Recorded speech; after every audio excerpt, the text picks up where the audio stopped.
घर से बाहर रहकर भी मेरे बेटे को कंट्रोल करके उसे मुझसे दूर करना चाहते हो। किसी गलतफहमी में मत रहना सरू, क्योंकि मैं तुम्हें और वेद को कभी एक नहीं होने दूंगी। तुम्हें इस घर में कभी वापस नहीं आने दूंगी। वापस आना होता ना तो मैं कब का लौट चुकी होती मासा। वेद की डांट, मिन्नत, प्यार से बुलाने के बावजूद भी मैंने दिल तोड़ दिया, उनका भी और अपना भी। लेकिन मैं घर ना आई। वो हमेशा हमारे को गलत समझते रहे, लेकिन हमारा प्यार उनके लिए कम ना हुआ। और आज तो उन्होंने हमारा रिश्ता टूटने की बात की। फिर भी मैंने अपने रिश्ते के ऊपर आप दोनों का रिश्ता चुना मासा। अगर हमारे मन में जरा सा भी मैल होता ना, जरा सा भी छल कपट होता,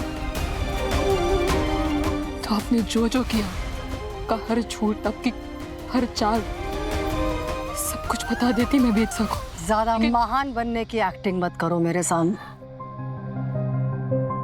मैंने आज तक जो किया सही किया। तुम्हारी उस झूठी धोखेबाज माँ की बेइज्जती की, क्योंकि वो डिजर्व करती थी। हाँ, बदली मैंने पुण्यतिथि वाले दिन फोटो।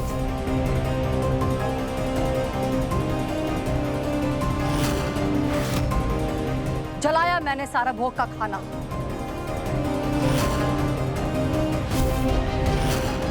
और उस दिन पार्टी की रात को भी जानबूझकर नशे की एक्टिंग की तुम्हारे सामने, जानते हुए कि मजबूरी में तुम मुझे स्टोर रूम में बंद कर दोगे। और ये सब मैंने सिर्फ और सिर्फ तुम्हें और वेद को अलग करने के लिए किया। साहब, आपके मन में हमारे लिए इतनी कड़वाहट, नफरत कहते हैं इसे। मेरे मन में तुम्हारे लिए सिर्फ और सिर्फ नफरत है। मेरे बेटे के लायक नहीं हो तुम। मेरा इतना करने के बाद फाइनली जब तुम ये घर छोड़कर गई तो मुझे लगा थैंक गॉड पीछा छूटा तुमसे। लेकिन मैंने तुम्हें अंडर एस्टिमेट किया। वाह, what a game, what a game. ऐसा मैं ये घर छोड़ के इसलिए गई थी क्योंकि मैं आपसे झगड़ा ना करना चाहती थी। और इस झगड़े में आप खुद ही को सबसे ज्यादा चोट पहुंचा रही थी। वरना मैंने तो हारना सीखा ही नहीं, खासकर रिश्तों में। धमकी दे रही हो मुझे? आज तक तुम सिर्फ इसलिए नहीं हारी क्योंकि तुम्हारा पाला तारा बिरला से नहीं पड़ा।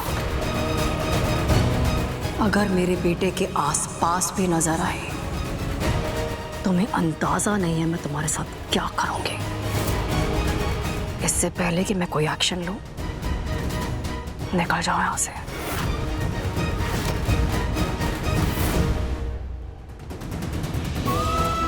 बहुत गहरा प्यार करता हूं मैं तुमसे, इसीलिए तुम्हें एक मौका दे रहा हूं। आज रात जब तक उस आसमान में चांद है ना सर, हमारे वेद सा तुम्हारा इंतजार करेंगे। अगर आज रात का सूरज ढल गया ना सर, और कल सुबह सूर्य की पहली किरण आ गई, तो मैं समझ जाऊंगा कि ये प्यार तुम्हारे लिए सिर्फ एक तरफा था। ये वेद सा तुम्हारी जिंदगी से हमेशा के लिए खुद चले जाए। ऐसा जब जागेंगे उन्हें लगेगा कि इतने कहने के बावजूद भी मैं ना आई। मैंने हमारा रिश्ता टूटने दिया, पर मैं करूं भी क्या? अपने और वेद के रिश्ते को जोड़ने के लिए मैं माँ बेटे के रिश्ते में दरार कैसे आने दूं? अगर वेद को मासा का सच पता चला तो सब कुछ खत्म हो जाएगा। चंद्रों की मन्नत पूरी हो गई, और वो भी सरू के कारण। जब भी इस परिवार को जरूरत पड़ी है ना, तब सरू डट के सामने खड़ी है। जब वो मंदिर में हमारे से पहली बार मिली तब से, और आज भी सरू ने हमारी मन्नत पूरी कर दी। पता है, भगवान की चुनरी भी उड़ के सरू के सर पे आई,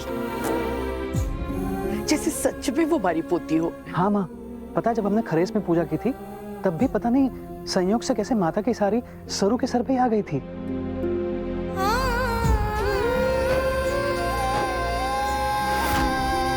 हाँ, पता नहीं क्यों, पर लगता है जैसे ऊपर वाले ने कोई तार जोड़ा है हमारा सरू के साथ। इतना गहरा रिश्ता कैसे है हमारा? माँ क्योंकि आप सच में सरू को अपनी पोती ही मानते हैं ना, इसीलिए। वरना मैं तो उसकी माँ को पहले मिल भी चुका हूँ। हाँ, वरना इतनी कठिन मन्नत सही सलामत पूरी हो जाना कोई शुभ संकेत से कम ना है। जैसे राम जी सच में हमें कोई इशारा दे रहे हैं। हाँ माँ, लगता है कुछ बहुत अच्छा होने वाला है। जैसे मुझे मेरी बेटी बहुत जल्द मिलने वाली है। ये अन्नपूर्णा भी ना आखिरी दम तक हार नहीं मानेगी। हमेशा मारी पोती जैसे पोती को ढूंढने का भूत सवार है इसके सर पे। अब तो ऐसा कुछ करना पड़ेगा कि बुढ़िया पोती का नाम जपना हमेशा के लिए बंद करे, तब होगा ये किस्सा खत्म। कामिनी कसम।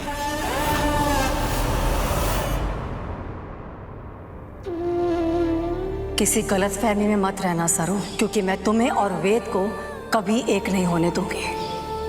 अगर मेरे बेटे के आसपास भी नजर आए तो तुम्हें अंदाजा नहीं है मैं तुम्हारे साथ क्या करूंगी।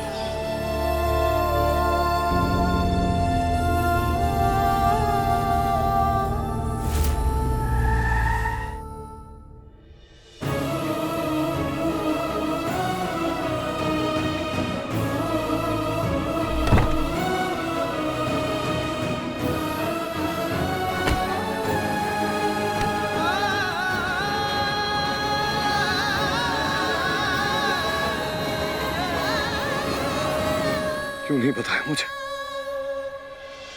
क्यों नहीं बताया तुमने? क्यों छुपाया मुझसे इतना बड़ा सच सरू? क्यों नहीं बताया कि इतना जो कुछ तुम सह रही थी, इतना जो कुछ जो तुम्हारे साथ हुआ, सब कुछ मां कर रही थी? क्या कह रहे हैं हमारे को? तो मुझे सब कुछ पता चल चुका है सर। मुझे मालूम है कि तुम्हें घर छोड़ने पर मजबूर करने वाला इंसान और कोई नहीं बल्कि मां थी। मां को फोन करके बता देता। वेद के साथ, इस घर के साथ फिर से रिश्ता जोड़ने आ गए तुम। बड़ी ढीठ लड़कियां। रामनाथ जी बाबा की सौगंध माँ साहब, मैं बस वेद की तबीयत देखने के लिए गई थी और उनके उठने से पहले ही मैं बाहर आ गई थी। उन्हें पता भी ना है कि मैं उनके पास थी। किसी गलत फहमी में मत रहना सरू, क्योंकि मैं तुम्हें और वेद को कभी एक नहीं होने दूंगी।